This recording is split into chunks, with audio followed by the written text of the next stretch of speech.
মূলত যে আবেদন, এই যে ভয়ঙ্কর ঘটনাটা ঘটেছে কলকাতার, দক্ষিণ কলকাতার কসবা অঞ্চলে একটি ল কলেজে আইনের ছাত্র এবং প্রাক্তনী কিছু আইনের ছাত্র যারা বর্তমানে অ্যাডভোকেট, তাদের ওপরে অভিযোগ যে তারাই একটা থার্ড ইয়ারের আইনের ছাত্রীকে রেপ করেছে।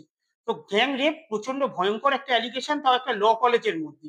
এই ঘটনার উপরে একটা পিআইএল ফাইল করেছি, তাতে মূল আবেদন যেটা আছে সেটা হচ্ছে গিয়ে এন্টায়ার যে ইনসিডেন্টটা হয়েছে সেটার একটা প্রপার ওয়েতে ইনভেস্টিগেশন করা, সিবিআই বা অন্য কোনো স্বাধীন সংস্থাকে দিয়ে একজন রিটায়ার্ড অনারেবল ক্যালকাটা হাইকোর্টের জাজের তত্ত্বাবধানে এই ইনভেস্টিগেশনটা যেন করা হয়, এবং রাজ্যের সমস্ত যত কলেজ আছে, যত ইউনিভার্সিটি আছে, সেখানেতে মহিলাদের সুরক্ষাটা যেন আরো ভালোভাবে সুনিশ্চিত করা হয়, এবং প্রত্যেকটা ইউনিভার্সিটি এবং কলেজেতে সিসিটিভি ক্যামেরা ইনস্টল করা হয়।